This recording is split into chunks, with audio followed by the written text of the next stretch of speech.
Hello everyone, কেমন আছো সবাই? আশা করি প্রত্যেকে ভালো আছো। আমি নিবেদিতাস ব্লগ চ্যানেলে তোমাদের অনেক অনেক স্বাগত। আমি আজকে তোমাদের সাথে শেয়ার করব একটা নতুন রেসিপি। এই রেসিপিটা হলো কাঁচা কলা দিয়ে রুই মাছের ঝোল। তো এই রেসিপিটা বানাতে কি কি প্রয়োজন আগে থেকেই আমি সমস্ত কিছু রেডি করে নিয়েছি। মাছগুলোকে হলুদ লবণ দিয়ে খুব সুন্দরভাবে মাখিয়ে রেখেছি। এরপর আমি কড়াইতে সামান্য পরিমাণে তেল দিয়ে মাছগুলোকে ভাজা করার জন্য বসিয়ে দিলাম। আর আজকের রেসিপিটা হবে যেহেতু কাঁচা কলা দিয়ে, তাই আমি তোমাদের সাথে রেসিপিটা শেয়ার করছি। দেখো, আলু বেগুন দিয়ে তো আমরা রুই মাছের ঝোল সব সময় খেয়ে থাকি, কিন্তু কাঁচা কলা দিয়ে কখনো খাওয়া হয় না। তো কাঁচা কলা দিয়ে তোমরাও একবার খেয়ে দেখবে, ভীষণ ভালো লাগবে। কাঁচা কলা কিন্তু শরীরের পক্ষে আমাদের ভীষণ উপকারী, বিশেষ করে সুগার প্রেশার পেশেন্টদের জন্য ভীষণ উপকারী। এদিকে দেখো, বাকি কথা বলতে বলতে মাছটাও আমার খুব সুন্দরভাবে লাল লাল করে ভাজা হয়ে গেছে। এরপর আমি কড়াইতে আবার সামান্য পরিমাণ তেল দিয়ে তাতে দুটো শুকনো লঙ্কা দিয়ে দিলাম।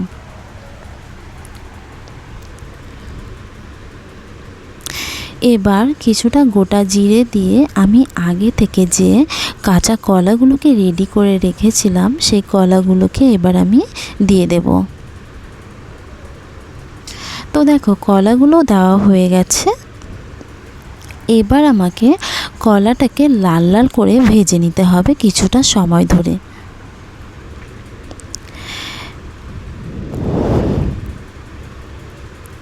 তার আগে আমাকে পরিমাণ মতো কিছুটা লবণ আর পরিমাণ মতো হলুদ গুঁড়ো দিতে হবে।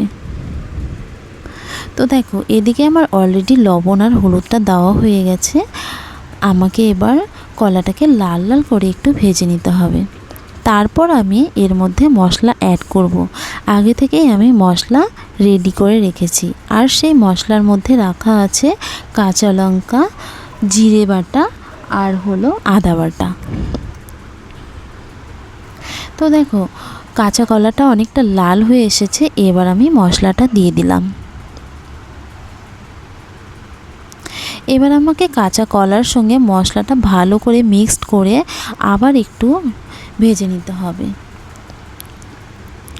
তো এদিকে দেখো, মশলা থেকে অনেকটা তেল ছেড়ে আসছে। এবার আমাকে পরিমাণ মতো মশলার মধ্যে জল দিয়ে দিতে হবে।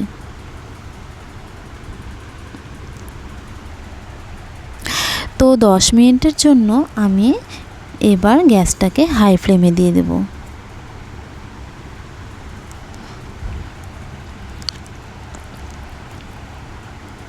তো এদিকে দেখো, 10 মিনিট হয়ে গেছে। আমার রেসিপিটা সম্পূর্ণ রেডি। কাঁচা কলা দিয়ে রুই মাছের ঝোল। তো তোমাদের এই রেসিপিটা কেমন লাগছে? ভালো লাগলে অবশ্যই একটা লাইক, কমেন্ট আর শেয়ার করে জানিও। আর বাড়িতে তোমরাও একবার এইভাবে ট্রাই করো, তোমাদেরও অবশ্যই ভালো লাগবে।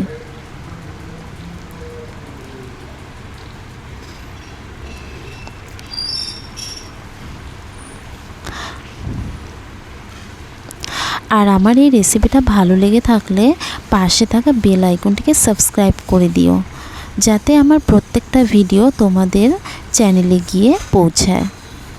তো চলো, টাটা, দেখা হবে আবার নেক্সট